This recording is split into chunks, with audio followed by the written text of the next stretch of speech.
Boa tarde a todos, sejam bem-vindos a este webinar de perguntas e respostas sobre layoffs. Como sabem, todos sabemos, estamos a viver tempos muito difíceis, basicamente paralisaram a nossa economia e o dia-a-dia de muitas empresas e indústrias que hoje se deparam com sérias dificuldades de liquidez e de tesouraria para no fundo, cumprir obrigações tão simples como pagar salários ou pagar as dívidas aos fornecedores. A verdade é que o layoff sempre foi uma solução inscrita no Código de Trabalho, sempre foi uma saída ou uma solução temporária para as empresas em dificuldade, conseguirem, de alguma forma, sarar as suas feridas e ultrapassarem um momento mais difícil. E nestes tempos que, de facto, trazem estas dificuldades de forma generalizada a toda a economia, o Governo criou esta solução especial, que é um chamado layoff simplificado. O certo é que ainda são muitas as dúvidas à volta destes dois cenários, tanto o layoff simplificado como o layoff tradicional, digamos assim, e por essa razão este Fibernamics Impulse at Home quer, no fundo, também contribuir para dissipar algumas dessas dúvidas, tanto de empresários como de trabalhadores. E para isso contamos hoje com o contributo da doutora Ana Barbosa, que é advogada na Abreu Advogados. Doutora Ana, seja bem-vinda.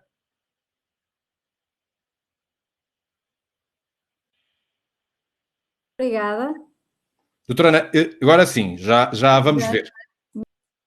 Muito obrigada pelo convite, antes de mais, e felicitar a Fibernamics, a Universidade do Minho, também por mais esta iniciativa que contribui para o conhecimento e para a informação, seguramente. É um facto que o Código do Trabalho já prevê a figura do layoff, e mesmo antes do Código do Trabalho já havia legislação dispersa que ia, enfim, prevendo estas medidas de apoio às empresas em situações de crise económica. Aliás, esta é uma figura que aparece sempre, ou reaparece, ou ressurge sempre em cenários de crise, e, portanto, tem-se revelado ao longo dos tempos como um instrumento importante de gestão ao serviço das empresas, dos trabalhadores, mas também da sociedade, na medida em que visa essencialmente a proteção no emprego.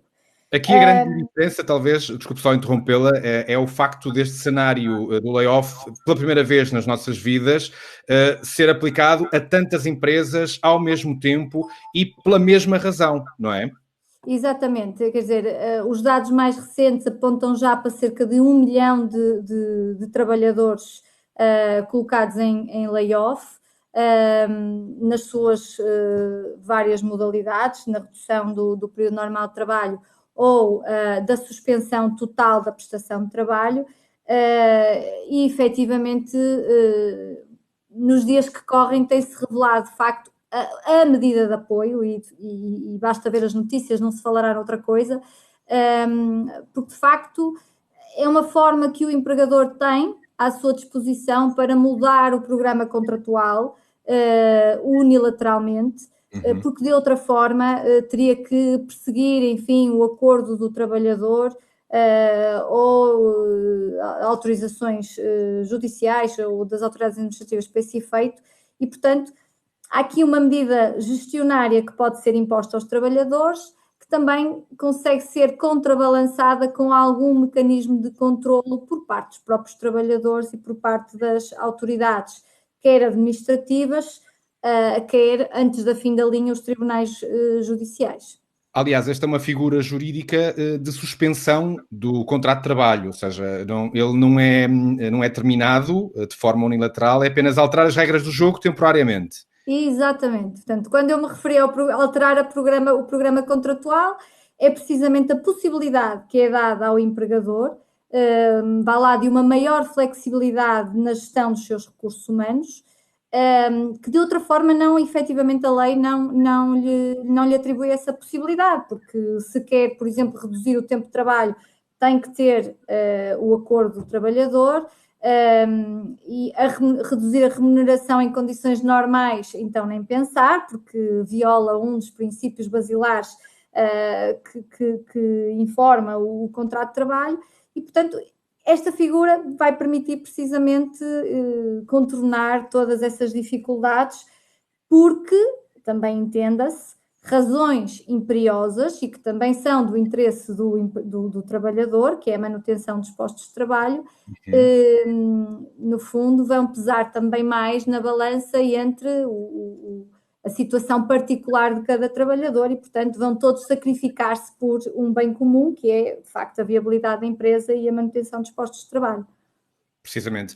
Ora bem, a doutora Ana tem agora uma apresentação para partilhar com todos os participantes deste webinar. Quero só relembrar quem se inscreveu e quem já está dentro desta sala, que estejam atentos à apresentação, como é óbvio, mas também estejam à vontade para ir já colocando questões que gostariam de ver esclarecidas nesta conversa e, entretanto, isto vai ser algo, presumo, muito dialogado para que, no fundo, todas as nossas dúvidas sejam resolvidas. Doutora Ana, tem então a palavra. Bom, então, se me permite só uma espero que breve contextualização das modalidades que temos aqui em presença no âmbito do layoff e quais são as suas condições. Como eu já comecei por introduzir com esta nossa conversa, de facto, o layoff é uma figura algo antiga já no nosso ordenamento jurídico, de facto aparece sempre em situações de crise económica. Refiro aí que o layoff foi introduzido no nosso Código de Trabalho, talvez no formato mais próximo daquele que nós conhecemos hoje, mas na verdade já existia, por exemplo, em legislação que remonta a 1977, já existiam figuras próximas, mas que se revelavam de difícil operacionalização em contextos de situações económicas difíceis e também já existia como medida para apoiar empresas em situações de catástrofe. Depois, o que aconteceu em termos de evolução legislativa e também para se perceber até a estrutura da figura hoje em dia, é que foi sendo feita gradualmente uma aproximação ao procedimento do despedimento coletivo e, de facto, com a codificação laboral, ou o movimento de codificação laboral a que assistimos em 2003, de facto, essa aproximação revelou-se com mais, digamos, intensidade, se quiserem, no fundo, fazendo inclusivamente uma alusão aos mesmos motivos que permitem o despedimento coletivo e encurtando-se o prazo e, naturalmente, também encurtando-se mais os procedimentos. O Instituto mantém-se hoje em dia no Código, como começou por dizer o Hugo muito bem, e tem-se mantido de uma forma mais ou menos estável.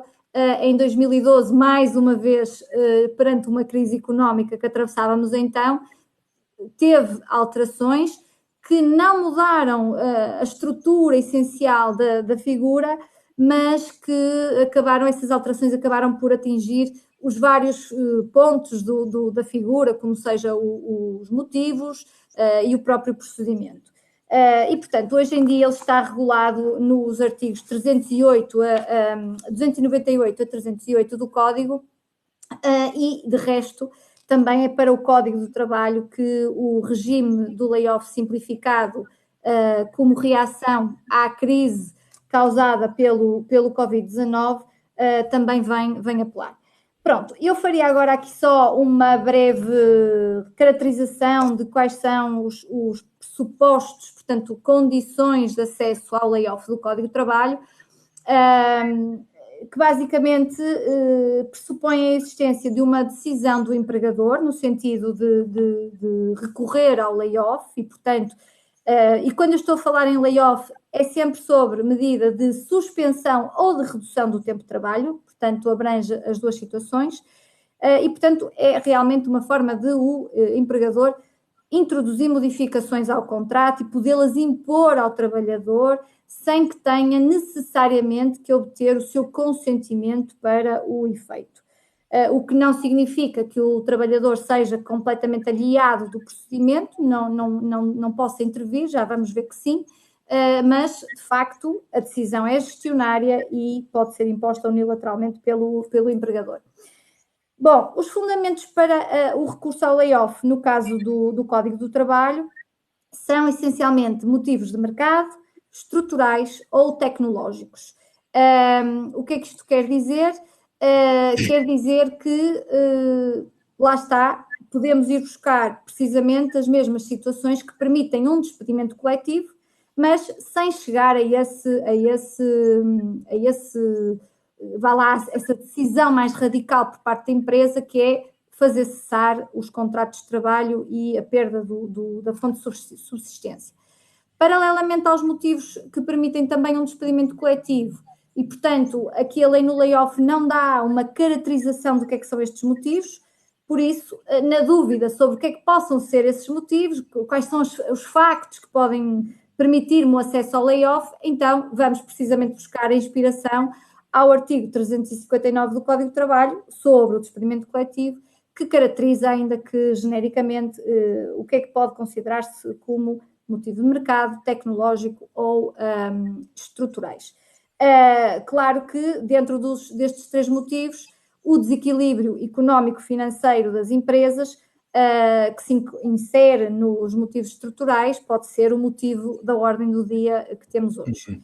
Paralelamente a estes motivos, temos também situações de catástrofes ou ocorrências que tenham afetado gravemente a atividade da empresa. E, portanto, também aqui podemos pensar no layoff do Código do Trabalho no âmbito do Covid-19. Portanto, poderia ser aqui também usado como motivação para o layoff.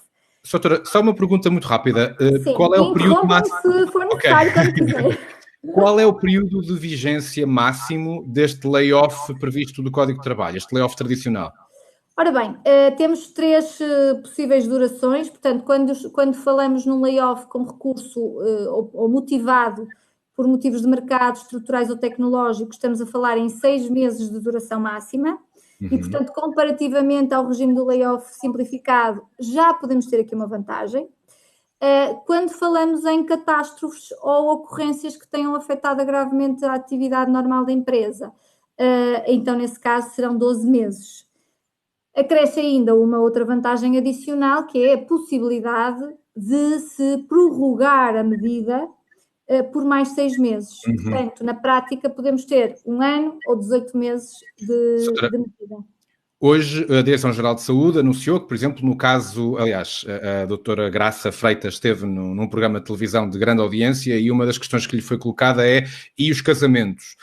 E ela disse de forma muito taxativa, casar 2 pessoas juntas uma da outra com os seus testemunhos diretos, os padrinhos, muito bem, a festa fica para o ano. Poderemos, então, nesse caso, especular que empresas na área da restauração, muito ligada a este tipo de indústrias, provavelmente o layoff simplificado não poderá ser solução. Poderá, porque o layoff simplificado, claro que não para esta extensão de 1 ano, naturalmente. Pois é, pensava nisso, precisamente. Nessa perspectiva, não. A não ser que, esperemos que não, as medidas legislativas, ou neste caso o layoff simplificado, venha a ser prorrogado pelo Governo após o 30 de junho. Portanto, neste momento, o regime está previsto para vigorar até 30 de junho. A partir daí, por enquanto, é uma incógnita. Muito bem. Pronto, relativamente a um outro requisito de acesso ao layoff ou condição de acesso, é a indispensabilidade da medida para assegurar a viabilidade da empresa. Digamos que, por exemplo, este requisito não é exigido no âmbito do layoff simplificado. É também um requisito que pode levantar alguns problemas quanto à existência do nexo de causalidade entre o fundamento e a necessidade da medida, porque a lei não nos dá uma pista sobre o que é que se considera essa indispensabilidade. E, portanto, cairá muito objetivamente sobre o empregador de conseguir provar factualmente que realmente a medida é indispensável para assegurar a viabilidade da empresa. sem prejuízo, naturalmente, de se conciliar também com os interesses do trabalhador e da proteção dos seus postos de trabalho, já que há uma ferramenta de controle por parte destes, que vale o que vale, porque não é uma intervenção vinculativa, mas poderá haver a intervenção de estruturas de representação coletiva dos trabalhadores. Durante a medida, pode a ACT exercer o seu poder de controle também quanto à verificação dos pressupostos relativamente a todos ou a alguns dos trabalhadores e, naturalmente, temos sempre a última linha, o recurso aos tribunais. Outra também das condições necessárias para se poder candidatar ao layoff é o facto da empresa ter que ter a situação contributiva regularizada perante a Segurança Social e perante a administração tributária. Por um lado, pode-se questionar, bem, mas se eu estou em situação económica difícil, é provável que já possa estar em incumprimento perante estas entidades, mas de facto aqui o que se quer também balançar é, digamos que algum princípio ético, no sentido de que se há um apoio social, e quando eu digo social é no sentido de comunitário da sociedade em geral, porque são fundos que vão ser desviados para empresas em determinada situação, então também se exige um mínimo ético de cumprimento de dívidas, de obrigações fiscais e da segurança social. Só assim não será que a lei abre uma exceção para situações em que a empresa tenha sido declarada em situação económica difícil ou esteja em processo de recuperação e, naturalmente, aqui pressupõe-se também um cumprimento das obrigações assumidas no âmbito destes processos. Portanto, estamos aqui, por exemplo, a falar de uma empresa numa situação de PER, em que esteja já declarada a situação de recuperação e, portanto, pode aceder ao layoff. Depois, é o último requisito, que é de observância procedimental. Portanto, para se aceder ao layoff é preciso cumprir uma série de procedimentos que, comparativamente com o layoff simplificado, está substancialmente mais aligeirado, digamos assim, o que não significa que também não possam, no âmbito desse procedimento, haver problemas que se possam levantar. Bom, aqui o procedimento no layoff do Código de Trabalho pressupõe, se quiserem, 3 fases essenciais, uma delas eventual. A primeira é uma comunicação que é realizada pelo empregador às estruturas representativas dos trabalhadores, se elas existirem, naturalmente, e quando estou a falar aqui da Comissão de Trabalhadores, da Comissão Intersindical ou de comissões sindicais, e nesta comunicação é logo indicado o fundamento, é disponibilizado o quadro de pessoal da empresa, os critérios de seleção dos trabalhadores, enfim, o número de categorias de trabalhadores a abranger, planos de formação, se eles forem acontecer,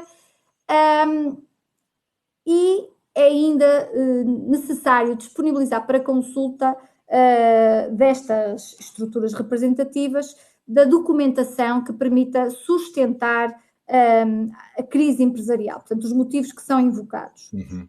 Só que desde aqui logo temos um problema, porque a lei não indica sob que forma, diz só que são documentos, não refere os timings para esse efeito e, portanto, aqui podem-se colocar algumas questões relacionadas com a operacionalização desta figura.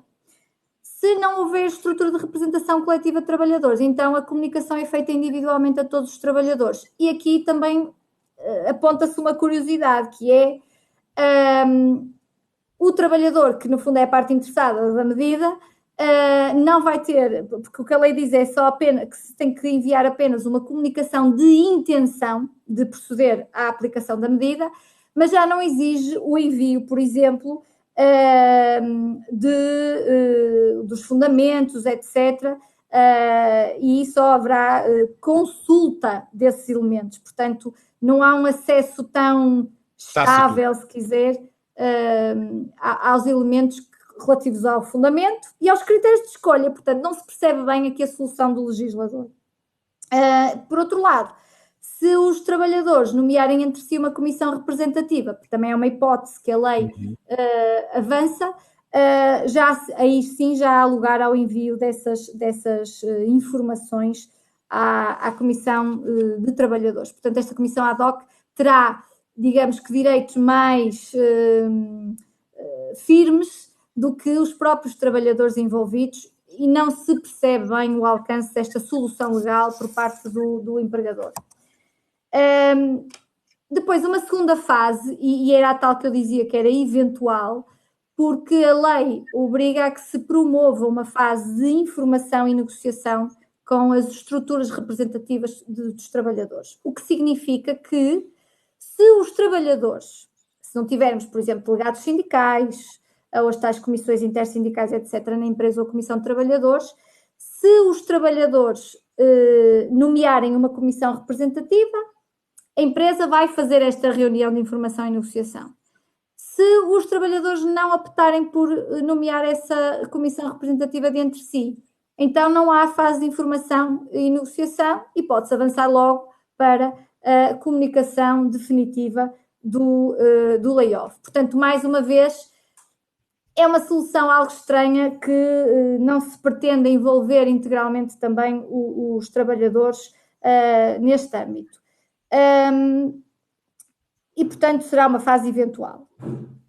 Por último, é a tal comunicação definitiva. Essa sim é feita só aos trabalhadores abrangidos e, nesse caso, tem que se indicar a medida que é decidida, portanto, de suspensão ou de redução do tempo de trabalho, o fundamento e a data do início e do termo da medida. Portanto, e aqui, dependendo se houver acordo ou não com os trabalhadores, se fizer a reunião de informação e negociação, ou a medida entra em vigor de imediato, ou então é necessário aguardar 5 dias para que a medida possa entrar em vigor. Para além desta comunicação que é enviada aos trabalhadores, há também a necessidade de enviar ou uma ata da fase de negociação de informação, se ela tiver existido, à estrutura de representação coletiva de trabalhadores e à Segurança Social, e também é necessário o envio de uma relação dos trabalhadores que são abrangidos pelo despedimento, com uma série de elementos relacionados com esses trabalhadores à Segurança Social. Portanto, basicamente, este é o procedimento que tem que ser observado para uma válida candidatura, digamos, ao layoff. Hoje em dia, aqui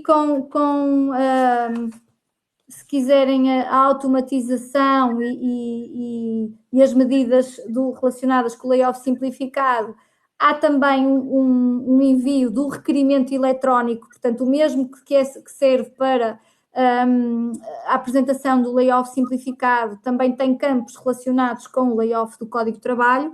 Também não se percebe por que razão é que o legislador veio misturar, se quiser, num formulário eletrónico, a tramitação e a comunicação à Segurança Social relativamente a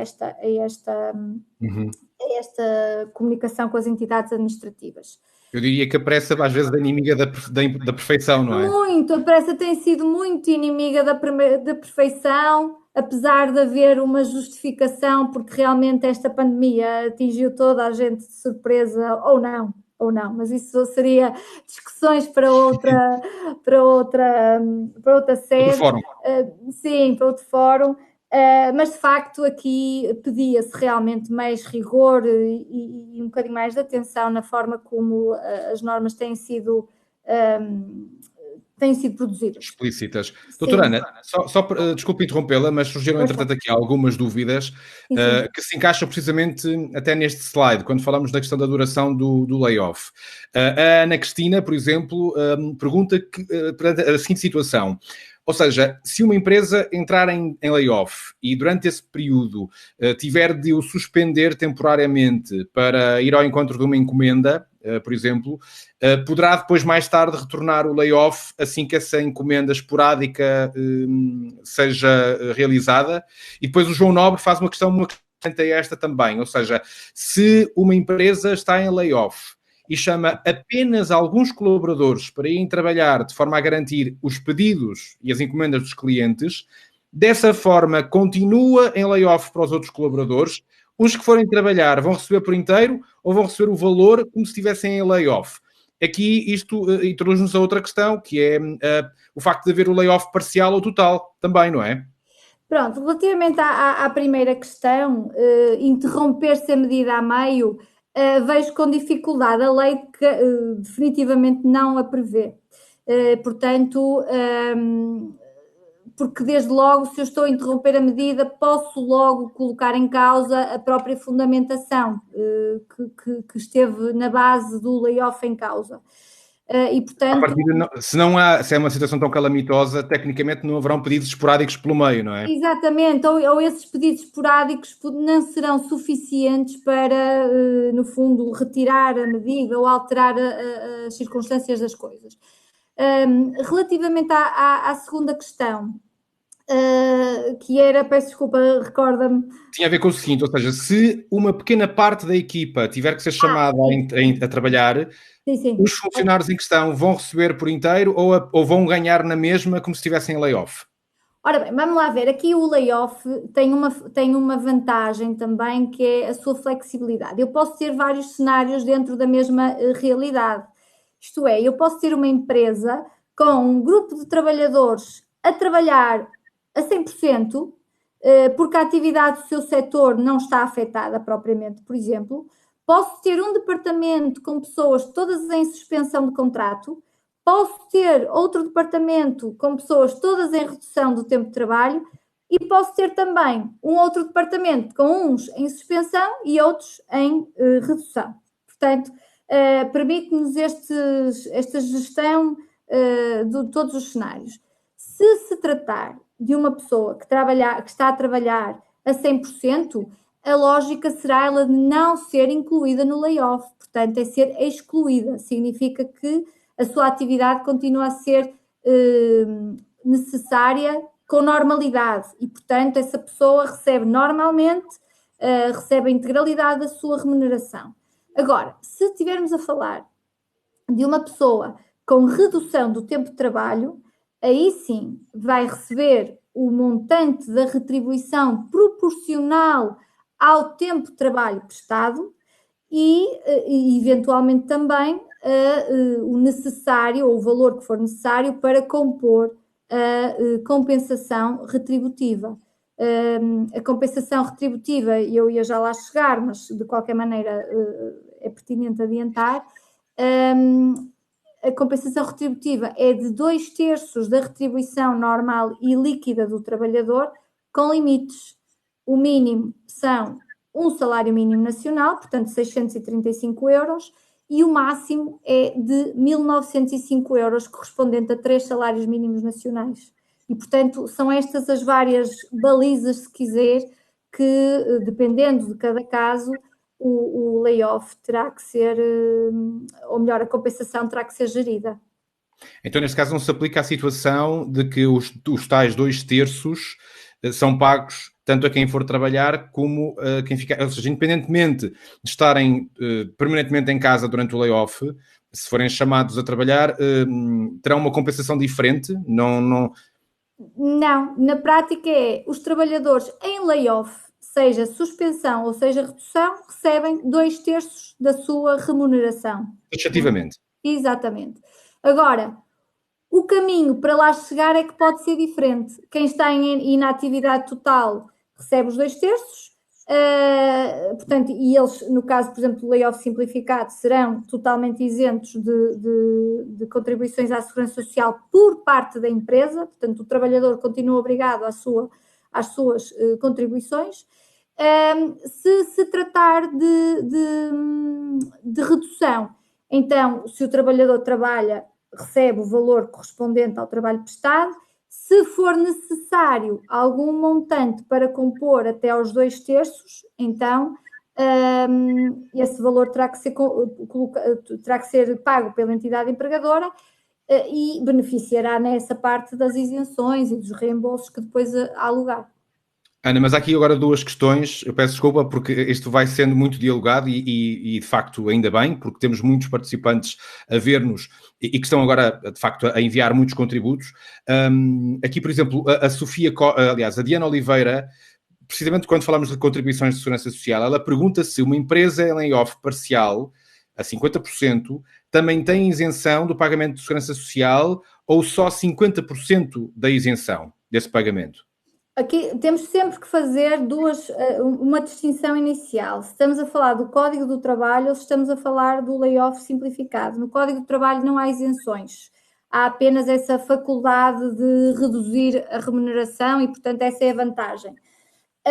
No caso do layoff simplificado, a parte que o trabalhador, portanto, sendo parcial, quer dizer que eu vou interpretar como sendo redução do tempo de trabalho a 50%. Na parte de que há trabalho e, portanto, que é paga a retribuição normal, não há isenção. O empregador e o trabalhador pagam... O trabalhador paga sempre, pronto, esta é a lógica. Mas o empregador beneficia, ou melhor, na parte retributiva que corresponde ao trabalho prestado efetivamente, não há isenção. Na parte que falta para compor a compensação, aí sim há isenção. Ou seja, isto por uma razão simples. O tempo de layoff não pode prejudicar o trabalhador na sua reforma, não é? Ou seja, daí a necessidade de continuar a pagar as suas contribuições. Sim. Agora, só para atalhar e não perdermos esta questão de vista, a Sofia Costa também pergunta: é obrigatório o pagamento do seguro de acidentes de trabalho estando uma empresa em layoff com suspensão dos contratos de trabalho? E eu acrescentaria já agora outra questão, a questão do subsídio de alimentação. Bom, o subsídio, então eu vou começar por essa, que talvez seja um bocadinho mais fácil de responder ou não, dada a quantidade de informação que vai surgindo a público. O subsídio de alimentação tem caráter de subsídio, portanto não é propriamente...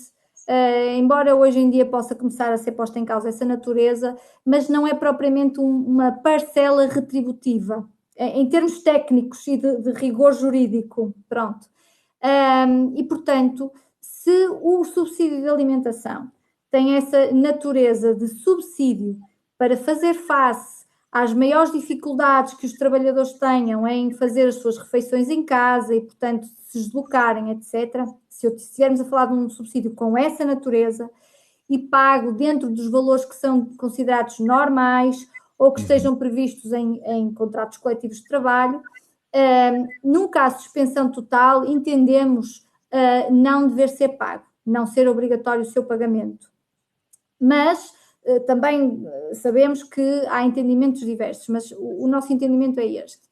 Tratando-se de redução do tempo de trabalho e, portanto, em que há uma exigência da prestação de trabalho, então o subsídio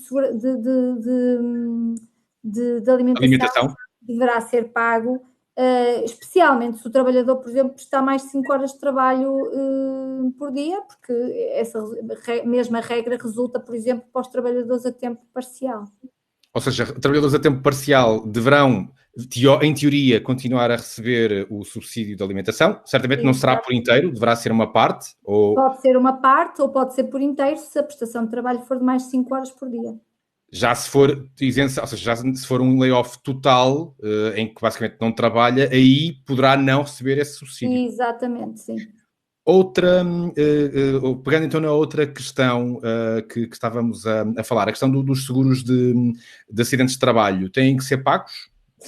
Ora bem, o seguro de acidentes de trabalho, no caso de suspensão, deve manter-se. Agora, a questão é a adequação eventual a que haja lugar relativamente aos prémios de pagamento. Isto porquê? Porque, desde logo, uma recomendação é as empresas que estejam em layoff, seja em redução ou seja em suspensão, devem, a título de transparência, comunicar essa situação à entidade seguradora, ok? Depois, depende da forma como o prémio é pago, porque se for um prémio variável, à partida eu não vou comunicar, ou vou comunicar só o valor da compensação retributiva, e portanto isso vai ter um impacto quer no cálculo das indemnizações, em caso de eventual acidente de trabalho. Isso é outro problema que podemos, lá está, repensando o futuro, que podemos ter à frente, se por exemplo, num caso de um acidente de trabalho que não seja grave, será mais fácil comercialmente, eventualmente chegar a um entendimento com a seguradora, etc. Mas no caso, por exemplo, de acidentes de trabalho muito graves ou em caso de morte, as dificuldades poderão agudizar-se. E, portanto, nesta fase será de todo importante uma comunicação à seguradora e, portanto, ter a estratégia alinhada com eles para garantir que no futuro, ou pelo menos evitar no futuro, discussões em torno do seguro de acidente de trabalho. Muito bem. Doutora, pode continuar e daqui a pouco voltamos a colocar questões. Bom, então, é verdade que já fui referindo aqui algumas questões, e entretanto peço-me desculpa porque vou-me perdendo aqui nas conversas e depois acabo por não ir acompanhando com os slides, mas vou aqui colocar-me em ponto de consonância com aquilo que vou dizer agora. Portanto, já sabemos, não é? Portanto, o layoff do Código de Trabalho e o do Covid-19 tem modalidade de suspensão e de redução. Durante a suspensão da prestação de trabalho significa uma inatividade total, enquanto que na redução dos períodos normais de trabalho, como a própria expressão indica, será a diminuição do número de horas que um trabalhador trabalha por dia ou por semana. Portanto, eu posso gerir inclusivamente o trabalhador num determinado dia vai trabalhar as 8 horas regulamentares, mas depois há um dia que não trabalha, por exemplo, e portanto há aqui a redução por essa via. No caso da suspensão dos contratos, o trabalhador tem direito à retribuição integralmente substituída por uma compensação retributiva, que, como dissemos, é de 2/3 da retribuição normal e líquida, que tem este limite mínimo de um salário mínimo, portanto 675 euros, e máximo de 1.905 euros. Esta compensação, e talvez em termos práticos é importante referir, é adiantada pela empresa. Portanto, é a empresa que paga na totalidade ao trabalhador os 2/3. O que vai acontecer depois é que a Segurança Social vai reembolsar diretamente a empresa na parte correspondente a 70% destes 2/3. Pronto, portanto é assim que as coisas vão funcionar na prática. O que é que se entende por retribuição normal e líquida? Que é a expressão que a lei utiliza no artigo 305, se não me falha a memória. Bem, não sabemos bem e, portanto, é um conceito que tem que ser preenchido, avaliado, e para o fazer, o que temos que, as normas de apoio será recorrer aos conceitos do 258 e seguintes do Código de Trabalho, onde, por exemplo, se estabelece que, por regra, o subsídio de alimentação não tem natureza retributiva. Pronto, portanto, já se estivermos a falar, por exemplo, de uma isenção de horário, essa sim já poderá ser tida em conta para efeitos do cálculo da compensação retributiva. Ou se estivermos a falar, por exemplo, em comissões, que por vezes são uma retribuição variável e é uma parte importante da retribuição, também para este efeito. Mas, doutora Ana, há aqui alguém a perguntar já, peço desculpa por interromper, quando falamos aqui da retribuição normal e líquida, há questões que estão aqui a colocar a questão das comissões, ou seja, esta retribuição normal e líquida inclui as comissões, por exemplo, no caso dos trabalhadores comerciais, que quanto mais vendas fazem, terão sempre uma retribuição acessória. Como é que isto vai funcionar nesse aspecto?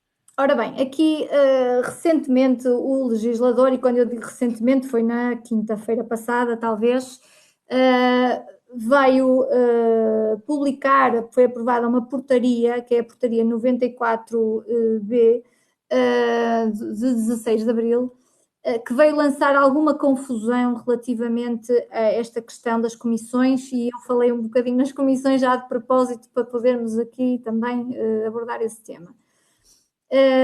No Código do Trabalho, parece-me que não há grandes dúvidas que as comissões, porque são claramente uma contrapartida da prestação de trabalho, e inclusivamente o Código do Trabalho oferece-nos uma fórmula de cálculo para este tipo de situações, porque naturalmente, reparem, quando eu falo, por exemplo, a isenção de horário nas comissões, durante uma suspensão do contrato, o trabalhador não vai andar a vender, não é? Claro. E, portanto, o que é que vamos fazer? A compensação retributiva vai ser calculada com base numa vida, num histórico que o contrato de trabalho teve antes do layoff. Pronto. Mas isto no cenário de layoff total, se for parcial... Exatamente. No layoff parcial também pode-se colocar a questão relativamente ao montante dos 2/3, não é? O que é que tem que considerar para aferir o montante dos 2/3. E dizia eu então que no Código do Trabalho, estando só nesse ambiente, o 258 e seguintes, teríamos que recorrer a eles para integrar este conceito. O problema é que no âmbito do layoff do Covid-19, o artigo 6º do Decreto-Lei 10G, que é o que regula a compensação, faz uma remissão para a compensação retributiva nos termos do Código de Trabalho. E, portanto, fala também numa retribuição normal e líquida. A questão foi que o Governo, e mais concretamente a senhora Ministra do Trabalho, questionada sobre quais são as parcelas que são incluídas na compensação retributiva, veio dizer que as comissões não estão incluídas. Pronto, e isto depois traduziu-se precisamente nesta solução da portaria 94B, que veio dizer o seguinte: as prestações para efeito do cálculo da compensação retributiva são consideradas as prestações remuneratórias normalmente declaradas para a Segurança Social e habitualmente recebidas pelos trabalhadores relativas à remuneração base, prémios mensais e subsídios regulares. Portanto, com esta alusão às prestações remuneratórias declaradas para a Segurança Social, veio aludir à declaração de remunerações, sendo que as comissões habitualmente têm um tratamento autónomo dessa declaração de remunerações e, portanto, induz que as comissões ficam de fora. E outra questão aqui que se coloca, que também acaba, não sei se estará ou não incluído neste bolo, os prémios de desempenho, que normalmente são negociados também caso a caso entre a entidade patronal e os funcionários. Os prémios de desempenho, sendo regulares, lá está, porque a expressão prémios mensais, se forem prémios mensais e naturalmente tenham esse caráter de regularidade, poderão ser também incluídos. Ou quem diz isto, diz, por exemplo, um prémio de assiduidade, portanto, esse tipo de componentes que sejam integradas em prémios poderão ser aqui consideradas. Muito bem. Aqui duas questões que, entretanto, acabam também de cair. A Raquel Oliveira pergunta: as comissões são incluídas na declaração de rendimentos da Segurança Social? Na declaração de retribuições da Segurança Social? Elas têm um tratamento autónomo, portanto, não neste sentido da DMR, não serão incluídas e, portanto, é esta, infelizmente, a conclusão a que vamos ter que chegar e gerir, porque aqui depois coloca-se uma questão, é gerir o conflito ou a relação com o trabalhador, que perde uma parte importantíssima em alguns casos, como referiu dos vendedores, que por vezes só as comissões representam 2/3 do salário. Do salário. E, portanto, numa altura em que realmente as pessoas lutam pela subsistência, estar a cortar esta parte tão fundamental pode ser um dano considerável. Ou pode ser, ou será, com certeza. E aqui uma dúvida que não ficou totalmente esclarecida por parte da questão dos seguros. O Carlos Neves perguntava que no período de layoff total, o prémio do seguro é devido na totalidade ou só em 2/3 do valor também? Informante da seguradora. Pois, se for um regime de prémio fixo e, portanto, em que não interessam as variações das remunerações, o prémio pode ser exigido o prémio na totalidade. Se houver um prémio variável, se o prémio for variável, na modalidade variável, o que acontece é que ele vai variar de acordo com as condições efetivamente pagas. Exato. Claro que isto depois vai ter um impacto, que é se houver um acidente nesta altura do layoff, as indemnizações podem ser mais baixas. São calculadas com base nas remunerações oferidas nos últimos 12 meses e, portanto, vai abarcar aqui esta redução importante do layoff.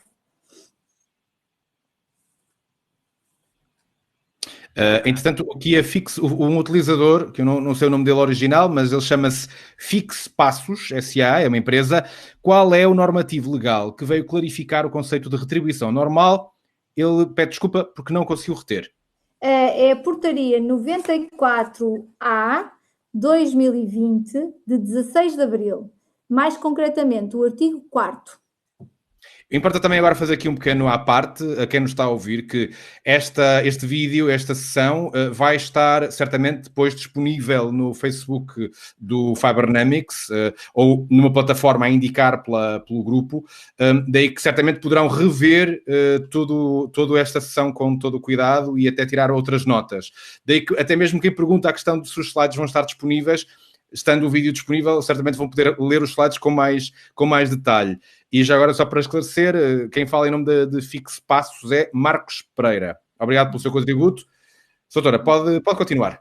Muito bem. Só aqui para ainda terminar em torno das questões de remunerações, uma nota que é, no caso do subsídio de férias, portanto, o layoff do Código de Trabalho estabelece expressamente que o layoff não prejudica o gozo de férias. E, portanto, se durante o layoff um determinado trabalhador tiver um período de férias para gozar, gozas, e o subsídio de férias é pago por inteiro pela entidade empregadora. Portanto, não há aqui qualquer adaptação em face do layoff. E por outro lado, subsídio de Natal? Já o subsídio de Natal acarreta portanto, ele é pago por inteiro na mesma ao trabalhador, mas a empresa é reembolsada em 50%, porque ele é suportado 50% pela Segurança Social, 50% pela entidade empregadora. Portanto, na prática, o trabalhador nesta parte não tem prejuízo. Já não será assim relativamente à retribuição que é devida durante o período de férias. Portanto, essa sim vai ser a compensação retributiva que ele esteja a oferir no âmbito do layoff. Ou seja, receberá 66% do seu rendimento mais 66%. Não, recebe 66%, o trabalhador recebe 66%, portanto 2/3 da sua remuneração, e depois a entidade empregadora recupera 70% desse valor por parte em reembolso à segurança, reembolso feito pela Segurança Social à empresa. Não, mas eu fiquei sem perceber, o subsídio de férias vai recebê-lo pelo valor do salário? Pelo valor habitual, não pelo valor da compensação retributiva. Eu Muito não bem. percebi que era essa a dúvida, mas o subsídio de férias não é prejudicado. Há aqui uma questão muito importante que acaba de chegar, e como estava a falar até da questão do direito a férias, uma das imagens que me estava a aparecer na cabeça até é a questão de uma grávida que possa estar em licença de maternidade e que até quisesse gozar férias imediatamente a seguir a essa licença. E há precisamente aqui um pai, Marco Brandão, diz que é colaborador de uma empresa em layoff e a ativar licença de paternidade. O que prevalece na sua remuneração, neste caso? Neste caso vai ser a licença de parentalidade. O que a única... No caso de doença, prevalece o layoff. Portanto, se ocorrer uma doença no âmbito do layoff, o trabalhador considera-se na mesma em layoff. No caso das licenças parentais, essas prevalecem sobre o layoff. Acho que o Marco deve estar dúvida respondida. Ele agradeceu. Obrigado também, Marco, pela participação. Contente e duplamente feliz. Precisamente, uma boa notícia. Exatamente, se é que é possível nesta altura.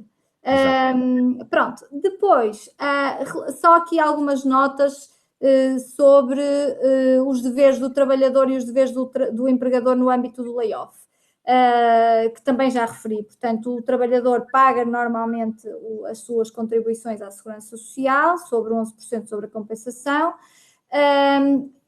sendo que a lei permite ao trabalhador que ele exerça uma atividade fora da empresa, que tem que comunicar ao empregador, ao abrigo do qual está sob regime de layoff, no prazo de 5 dias, porque isto poderá ter reflexo na compensação retributiva. Agora, aqui deixo uma nota que é, durante a suspensão ou a redução, mantêm-se os deveres, no caso da suspensão, mantêm-se os deveres que não pressupõem, os direitos e deveres que não pressuponham a efetiva prestação de trabalho, entre os quais o dever de lealdade, de não concorrência. Portanto, se a atividade que o trabalhador vai exercer para outra empresa puder implicar concorrência, ou portanto, ir trabalhar para um concorrente do seu empregador, deve esta questão ficar clara para que amanhã não possa incorrer em infrações disciplinares, etc. Depois, também a obrigação de frequentar ações de formação, sendo o caso, não é habitual está prevista esta componente do layoff, mas aqui fica a nota. Quanto ao empregador, no caso do layoff do Código de Trabalho, tem que pagar pagar a compensação, naturalmente, pagar as suas contribuições à Segurança Social, não distribuir lucros sob qualquer forma, não admitir ou renovar contratos de trabalho para preenchimento de posto de trabalho que possa ser substituído ou assegurado por trabalhador em layoff. Portanto, aqui faz algum sentido no âmbito de trabalhadores com funções muito semelhantes, se uns estão em layoff e sem termo, não faz sentido renovar efetivamente contratos, tem alguma lógica.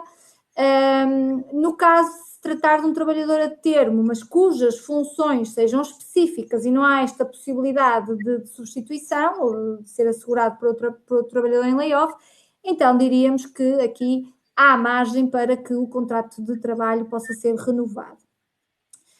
Depois uma nota importante também, que assumiu uma forma diferente no layoff do Covid, é a obrigação de o empregador não cessar contratos de trabalho relativamente aos trabalhadores abrangidos pelo layoff.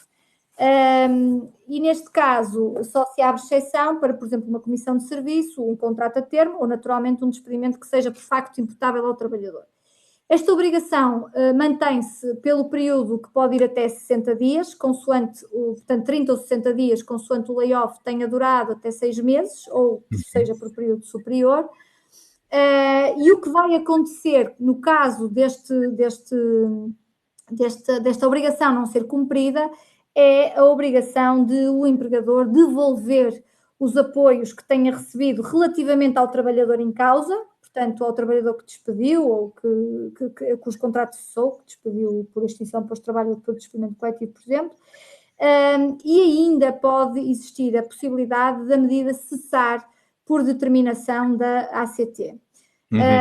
Claro que aqui podem-se colocar algumas questões relacionadas, por exemplo, se a cessação do contrato de trabalho, apesar de ser realizada contra esta proibição legal, se pode afirmar como válida, porque ao que parece, por exemplo, se houver um despedimento por extinção de posto de trabalho, imaginemos, em que os casos de ilicitude do despedimento estão taxativamente elencados na lei e em que esta não consta, eventualmente a proibição desta obrigação, o que é que acontece?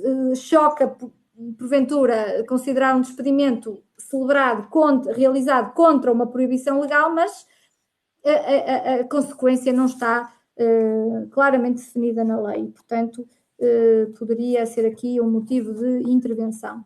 Ou seja, um vazio legal neste caso. Sim, parece que sim, porque realmente não está prevista a consequência quanto à cessação propriamente dita do contrato de trabalho em causa. Doutora Ana, só aqui uma questão, porque eu estava a falar da questão dos deveres do funcionário, aliás, de ter que no fundo, cumprir as obrigações de formação profissional.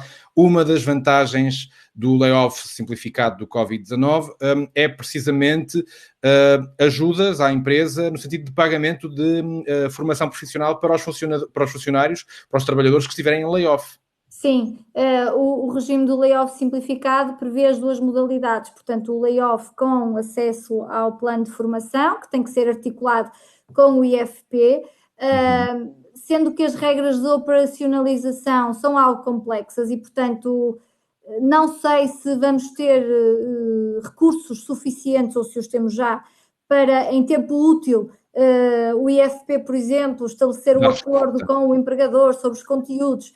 Como é que se vão desenrolar estas formações? Se eu estiver a falar de 2 ou 3 trabalhadores, faz sentido o plano de formação? Como é que se organizam as turmas, ou se quiser o grupo de trabalhadores, enfim. Há aqui algumas dificuldades de operacionalização e talvez por isso seja menos considerado pelas empresas esta faculdade. Esta vantagem, no fundo. Sim.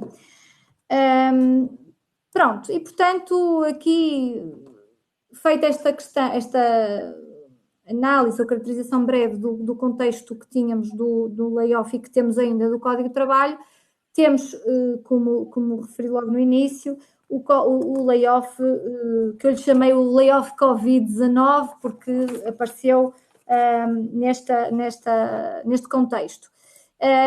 Este layoff, mais uma vez, foi inicialmente regulado pela Portaria 71A de 2020, 15 de março, que teve uma duração muito precária, aliás, foi logo retificada no dia seguinte, portanto, no dia 16 de março, alterada no dia 18 e depois, em 26 de março, foi revogada. Portanto, de facto, levantava inúmeras dúvidas relativamente ao alcance da medida. Peço desculpa, mas veio aqui um espirro. Sem problema, Santinho. Não posso evitar. Portanto, dizia eu que teve uma duração, uma vida muito curta, porque realmente levantava inúmeras questões relativas à operacionalização, ao alcance, etc. E, portanto, atualmente está regulado pelo Decreto-Lei 10G de 2020, de 26 de março, que também revogou a Portaria 71A, mas que também já teve uma série de alterações, a última das quais é 13 de abril, sendo que, apesar de ainda se manter em vigor, é um diploma que também tem que ser considerado informado com outros diplomas legais, com o Código do Trabalho, com o Decreto-Lei 10A, 14F, com esta mais recente Portaria 94A. Portanto, isoladamente não podemos contar com ele. Portanto, tem que ser sempre em complemento, entendido em complemento com outras normas. Pronto, e esta figura surge mais uma vez em contexto de crise. Desta feita, a crise económica não é a causa, mas é para o surgimento da figura, mas é o impacto que o Covid-19, a emergência de saúde pública, causou, e que visa essencialmente portanto, a flexibilidade procedimental e a operacionalização mais rápida das medidas. O que significa, ou melhor, o que não significa que seja tão simples que não levante problemas, nem no momento presente, nem no futuro. Isto a respeito do tema do nosso webinar. De facto, esta medida levanta inúmeras questões. Quais são os pressupostos de acesso à medida? Eu penso que já todos saberemos mais ou menos do que é que ela se trata, mas de facto primeiro tem que haver uma empresa que tenha sido afetada pela pandemia e que, em consequência dessa emergência, então ficou em situação de crise empresarial. E o que é considerado crise empresarial? O encerramento total ou parcial de uma empresa, decretado quer por autoridade administrativa ou por ato legislativo, e, portanto, este será o requisito relativamente mais simples, embora se possa já colocar uma série de questões, por exemplo, relativamente a empresas ou associações que explorem ou que disponibilizem, por exemplo, serviços de apoio à primeira infância, em que, mais recentemente, o Governo já quis levantar a possibilidade de a primeira infância começar a funcionar, as creches e pré-escolar, e, portanto, já ficamos na dúvida se podemos ou não ceder ao layoff com base neste pressuposto. Primeira dúvida. Depois, há outra situação de crise empresarial declarada, digamos assim, que é uma declaração do empregador e que conjuntamente com uma certidão do contabilista certificado na empresa que o ateste, se situa numa das seguintes situações. Ou paragem total ou parcial da atividade da empresa, e eu vou só passar aqui o slide para me acompanharem. A paragem total ou parcial da atividade da empresa ou estabelecimento que resulte da interrupção das cadeias de abastecimento globais ou da suspensão ou cancelamento de encomendas. Pronto.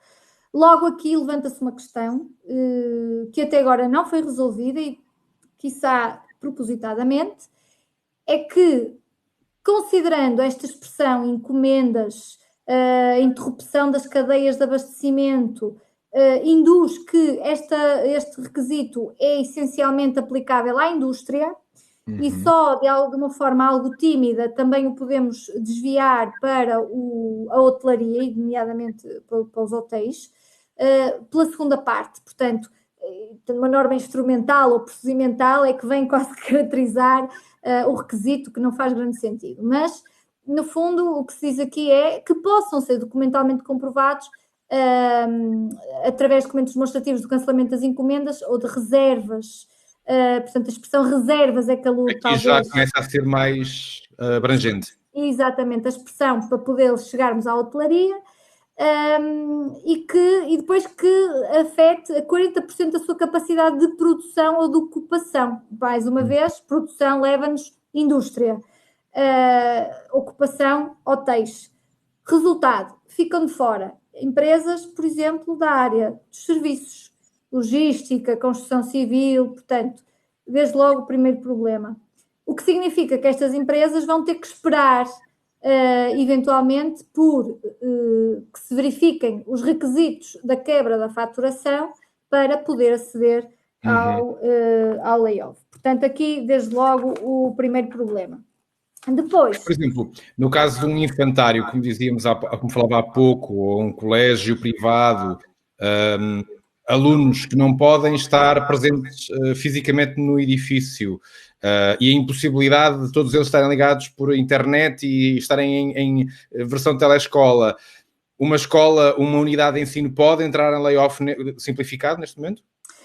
Desde que se coloque naqueles intervalos de, por exemplo, até ao 9º ano, porque já sabemos que o 11º ano e o 12º já poderá estar em funcionamento, e no caso, lá está, do pré-escolar e da primeira infância, no fundo, também. Portanto, colocam-se dúvidas. Já não sabemos, efetivamente, se podem ou não entrar aqui por esta via do layoff. Depois há outra questão que é essas instituições, estando a disponibilizar aos alunos aulas em telescola, por exemplo, já se pode pôr em causa a possibilidade de suspensão total dos contratos de trabalho, porque os trabalhadores, portanto os professores, terão que preparar as aulas e lecioná-las efetivamente. Portanto, aqui poderão levantar-se algumas questões, sim. Doutora, só fazer aqui um pequeno à parte. Acabámos de ser informados aqui por uma voz do além de que temos, de facto, apenas 5 minutos para encerrar esta sessão. Porque certo é que ao longo do tempo fomos já falando muito do layoff do Covid-19, já misturado um bocado com o layoff tradicional, digamos assim. Agora, o que lhe pedi, então, não temos assim não temos perguntas inéditas para colocar. O que lhe pedi era que nos próximos, então, 5 minutos, conseguisse condensar da melhor forma possível o que ainda está por dizer. Pronto, então o que ainda está por dizer, e eu talvez me projetasse para o futuro, e aqui vou tentar então dar algumas notas importantes, que é este regime simplificado é enunciado como uma simplificação, portanto um novo simplex, digamos, mas deixa o aviso que há a fiscalização a posteriori. Ele é enunciado como um tratamento de forma automatizada, o que significa que À partida, as empresas não vão ter problemas de maior em aceder e receber os reembolsos. O problema vai estar à frente quando essa fiscalização se realizar, sendo que o que a lei determina é que, e portanto esta portaria 94B, que é fundamental para percebermos algumas contingências associadas a este regime, é que, por exemplo, as empresas devem preservar a sua informação que permite provar e sustentar os requisitos durante 3 anos. Por outro lado, também há uma curiosidade que pode ter passado despercebida a muita gente, que é, e que tem a ver com o futuro e com as consequências no futuro, é que esta portaria 94B veio dizer que quem apresentou o layoff simplificado ao abrigo da portaria 71A tem que repetir o procedimento sob pena dele ser rejeitado. Portanto, no fundo, o que estamos aqui a falar na prática é uma empresa que, ao abrigo das regras procedimentais em vigor numa determinada altura, usando documentos disponibilizados pela Segurança Social, candidataram-se a um apoio e, de repente, a meio do jogo, digamos, ou repetem o procedimento ou correm o sério risco de, com este fundamento, vir a ser recusado este layoff. Depois, também uma nota que é a duração do layoff é curta, portanto, é de 1 mês e vai sendo prorrogada excepcionalmente mensalmente, portanto, até 30 de junho, vamos ver o que é que acontece a seguir. Em termos de redução, suspensão de contratos, compensações contributivas, as coisas acontecem, já falamos, penso que claramente sobre elas. Deixo só uma nota final relativamente ao incumprimento, porque também aqui existe essa regra de proibição de cessação de contratos ao abrigo de despedimentos coletivos ou despedimento por extinção de posto de trabalho, não é só dos trabalhadores abrangidos, como acontece no layoff do Código de Trabalho, mas todos os trabalhadores da empresa. Portanto, não pode haver no período de 60 dias, não há esta variação entre 30 e 60, é 60 dias, não pode haver despedimento coletivo ou extinção de posto de trabalho, sob pena de, por um lado, a medida cessar de imediato se estiver em curso, ou então serem reembolsados os valores que já tiverem sido pagos, e ainda a empresa ver-se a braços com a necessidade de devolver aos trabalhadores, porque a medida fica invalidada, e de ter que devolver aos trabalhadores os montantes que não pagaram. Exatamente. Bem, e inclusivamente a parte relativa às isenções de contribuição de segurança social que aqui existem para a empresa. Uma questão aqui, só para acrescentar, que entretanto caiu do Carlos Neves, que veio dele, o conceito de produção, falando da questão da designação das palavras nesta lei do Covid-19, que suscita ali alguma dúvida, diz ele, o conceito de produção não pode ser só aplicado a empresas industriais, pois uma empresa de serviços também produz os serviços que presta. Isto... Por isso, à partida, também se lhe aplicam as regras, certo? Exatamente. É um ponto, o Carlos Neves tem razão na sua perplexidade, no fundo, mas o que é facto é que o entendimento que tem vindo a público é que esta linha não se aplicará, e talvez propositadamente, às prestações de serviço. E inclusivamente esse tem sido já o entendimento veiculado por algumas associações patronais que desaconselham os seus associados a recorrer a esta medida porque efetivamente se entende que ela está relacionada com a indústria. Muito bem. Ora, o nosso tempo está mesmo a esgotar-se. Não sei se haverá... Pronto, o Carlos Neves diz que isso é muito mau. Está a dar-se conta dessa conclusão, porque de facto isso implicaria que muitas empresas estivessem de fora desta questão. Porque, por exemplo, faço aqui uma questão muito rápida. O caso de empresas que prestam serviços de limpeza doméstica ou até industriais, é um caso muito próximo. Tenho, de facto, uma empresa que vem aqui a casa, presta o serviço. Houve muitas pessoas que cancelaram esses serviços porque encaram a ideia de que uma funcionária que vem do exterior pode trazer o vírus cá para casa. Nesse caso, estamos a falar de produção de limpeza, não é?